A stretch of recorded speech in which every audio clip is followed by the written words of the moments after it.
Assalamualaikum warahmatullahi wabarakatuh. Halo teman-teman semuanya, selamat datang di channel Kisah Kehidupan Nyata. Semoga teman-teman semuanya dalam keadaan baik-baik saja dan tetap dalam lindungan Allah Subhanahu wa Ta'ala. Jika teman-teman berkenan membantu channel kami, bisa dengan cara subscribe dan tekan tombol lonceng kalian. Terima kasih. Aku tidak pernah lupa tentang kejadian 3 tahun silam saat adikku Vinda mengatakan bahwa ia sedang berbadan dua. Betapa terkejutnya aku saat itu, sebab Vinda saat itu tidak memiliki suami dan aku juga tidak pernah mendengar ia berkencan dengan seorang pria. Saat itu kami berdua sedang makan di sebuah restoran. Karena aku melihat belakangan ini Vinda sering murung dan nampak tidak ceria seperti biasanya. Lalu aku mencoba mengajak Vinda untuk datang ke sebuah restoran. Aku rasa mungkin di sana ia akan mengutarakan keresahannya. Ya, benar saja, terungkap alasan yang membuat dia mengurungkan diri. "Kak, aku hamil," kata Vinda. Sontak aku terkejut, sangat amat terkejut. Aku merasa gagal untuk menjaganya. Padahal aku tahu betul Vinda adalah wanita baik-baik dan penurut. Saat itu aku tidak berpikiran bahwa Vinda memiliki kekasih. Lalu aku menanyakan siapa ayah biologis dari anak yang ia kandung. Namun Vinda justru diam 1000 bahasa dan tidak mau menjawab pertanyaanku. Ia hanya menunduk dan sesekali air matanya pun terjatuh. Ia hanya bisa memandang atap dengan pandangan yang nanar. Aku tahu betul bagaimana perasaan Vinda saat itu. Tetapi tetap saja lelaki itu harus tetap bertanggung jawab. Dia harus bertanggung jawab, Vin. Kakak nggak mau kamu punya anak tanpa punya suami. Gimana kata orang nanti? Ucapku. Vinda mengatakan bahwa ia tidak ingin membuatku semakin kecewa, lantaran ia mengatakan hal yang sejujurnya. Sontak aku mengatakan bahwa aku sudah sangat kecewa. Lantas hal apa lagi yang akan membuatku lebih kecewa daripada ini, Vin? Sejak kecil aku selalu merasa kesepian. Ibuku meninggal sejak usiaku 6 tahun. Sedangkan ayahku selalu pergi untuk bekerja. Aku dan Vinda hanya bisa saling mengandalkan satu sama lain. Usia kita memang hanya terpaut 3 tahun. Tetapi Vinda menganggapku sudah seperti pengganti ibu. Keadaan keluargaku yang seperti itu membuatku selalu berharap akan memiliki keluarga yang utuh dan dapat dicintai penuh kasih oleh pasanganku kelak. Itulah mengapa aku sangat bahagia saat bertemu dengan Reza. Reza merubah hidupku. Saat itu usiaku 25 tahun, sedangkan Reza berusia 30 tahun. Dia memiliki kepribadian yang sangat santun dalam berucap, dan juga dia adalah lelaki yang pendiam.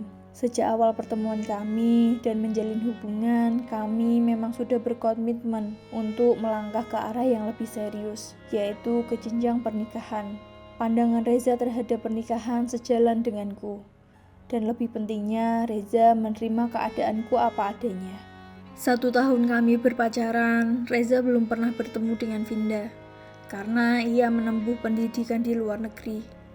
Sekitar 1 tahun 1 bulan ketika Reza pulang dari luar negeri, ia langsung melamarku. Dan kebetulan Vinda kembali ke rumah dan disitulah awal perjumpaan mereka. Tentunya aku ingin Reza dan Vinda bisa akrab seperti layaknya kakak dan adik. Tapi aku sedikit terkejut dengan chemistry yang mereka miliki waktu itu. Mereka memiliki minat yang sama di dalam dunia olahraga, di mana hal tersebut sama sekali tidak aku sukai. Aku lega mereka berdua memiliki ketertarikan di dunia yang sama, sehingga akan jauh lebih mudah untuk lebih akrab. Setelah lebih dari 1 tahun aku dan Reza menikah, kami akhirnya dikaruniai seorang anak laki-laki. Kami beri nama anak kami Vendo, dan parasnya sangat mirip dengan Reza. Kehadiran Vendo di hidupan kami membuat kami lebih fokus untuk membesarkan Vendo yang semakin hari semakin energik. Sejak saat itu pula aku dan Reza memutuskan agar aku menjadi ibu rumah tangga saja dan merawat Vendo.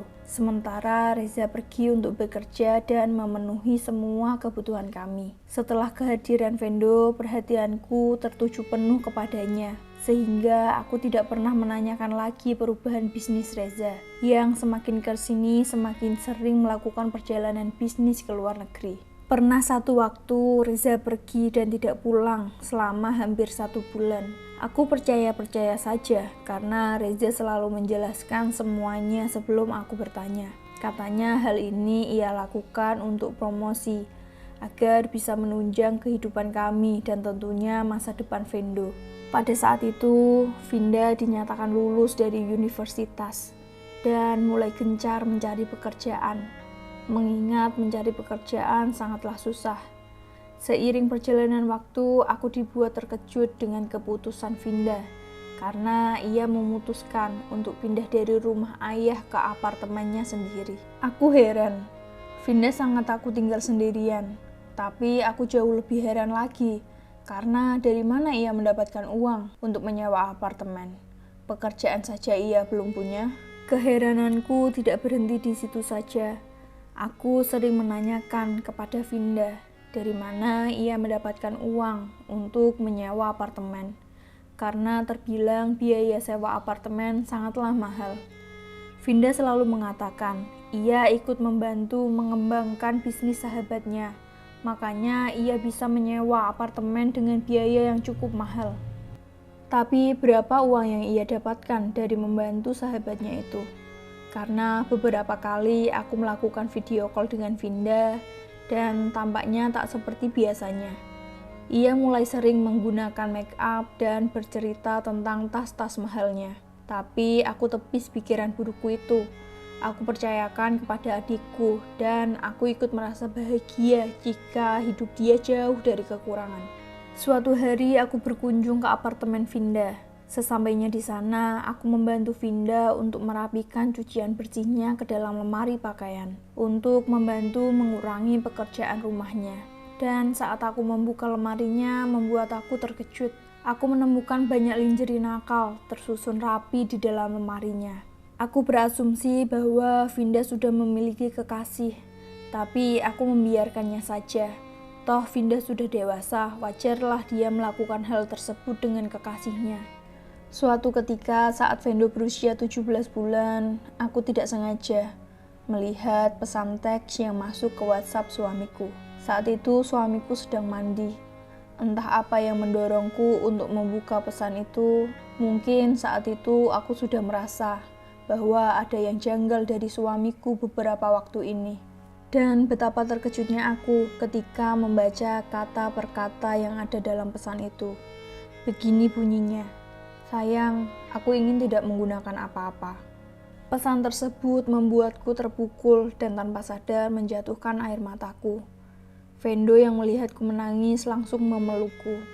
Ia memang belum pandai berbicara, tapi ia bisa merasakan kesedihan yang mamanya rasakan.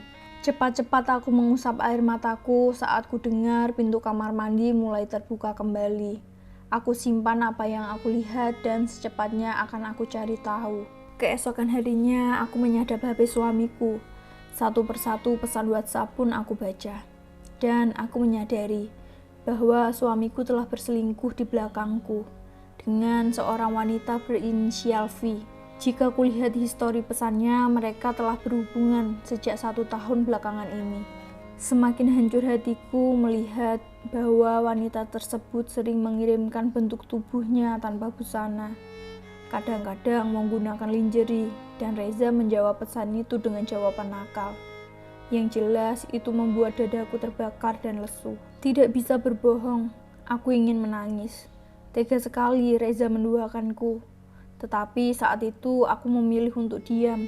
Aku perlu mengumpulkan bukti-bukti yang lebih banyak dan tentunya membongkar siapa wanita di balik nama V tersebut. Suatu hari aku mengetahui bahwa mereka akan berjumpa di sebuah kafe. Tepat sehari sebelumnya Vinda menelponku dan mengajakku bertemu.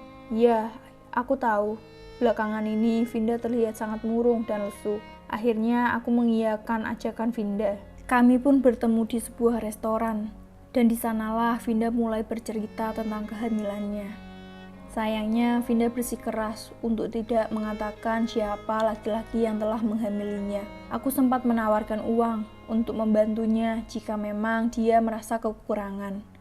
Ya, seperti yang kita tahu, mengandung dan melahirkan membutuhkan dana yang cukup besar. tapi tanpa menyadari sebelumnya bahwa laki-laki yang selama ini membiayai Vinda adalah suamiku sendiri. Sampai kepada pertemuan suamiku dengan wanita berinisial V. Aku diam-diam mengikutinya dan aku sudah duduk di sudut ruang di kafe itu.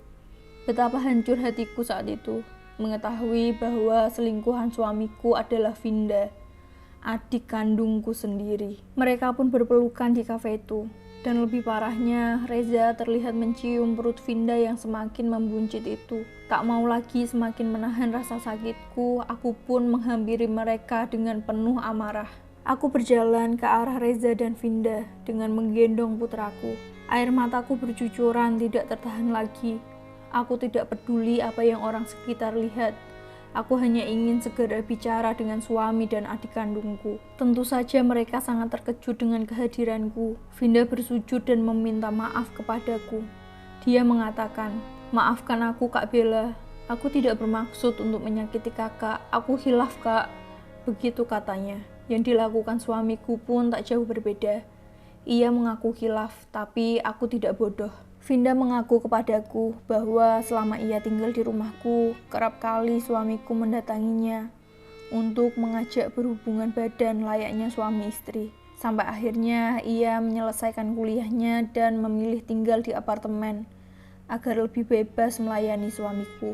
Rupanya selama ini suamiku tidak pernah pergi ke luar negeri, melainkan tinggal di apartemen berdua bersama Vinda. Sambil meneteskan air mata, aku mengatakan ingin bercerai dengan Reza dan enggan mengatakan apapun lagi. Aku pun pergi meninggalkan mereka berdua. 4 tahun berlalu, aku tidak pernah berbicara atau berjumpa dengan mereka, kecuali melalui perantara pengacara.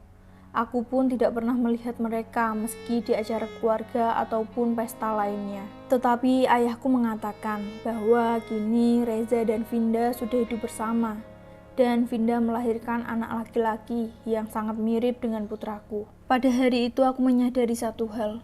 Vinda dan Reza telah merasakan jatuh cinta saat pertama kali aku memperkenalkan mereka berdua. Namun mereka sama-sama takut untuk menyakiti perasaanku. Tetapi dengan ketidakjujuran itu, mereka telah menyakitiku lebih jauh dan lebih dalam, dan lukanya pun berdampak pada putraku. Aku sama sekali tidak menyesali kejadian itu. Bagiku, semua sudah terjadi dan tidak perlu disesali lagi. Sekarang aku telah menemukan dambaan hati yang bersedia menerima aku dan anakku. Aku pun telah pindah dari kota yang hanya berisi luka itu. Aku kembali menata hidupku dan membesarkan anakku bersama suamiku yang baru. Hanya orang tertentu saja yang tahu kisahku ini. Aku memilih untuk tidak bercerita kepada siapa-siapa. Aku telah mengubur semua masa laluku dan kembali membuka lembaran yang baru. Dari kisahku ini bisa kita simpulkan bahwa kejujuran adalah segalanya. Lebih baik jujur daripada menimbun kebohongan yang hanya akan menjadi bumerang kehancuran. Seperti halnya yang menimpa diriku, harus merasakan sakit yang teramat dalam karena ketidakjujuran adik dan mantan suamiku. Aku pernah berpikir, jika saja saat itu Vinda jujur kepadaku, maka rasa sakit yang akan aku rasakan tidak akan sedalam ini. Namun, semua telah terjadi. Yang bisa aku lakukan adalah menerima takdir Tuhan dan tetap menjalankan hidupku. Kini aku menemukan pria yang jauh lebih baik daripada mantan suamiku, yang juga bisa menerima kehadiran anakku. Dan tentu suamiku sekarang mau membantuku untuk mengatasi trauma masa laluku.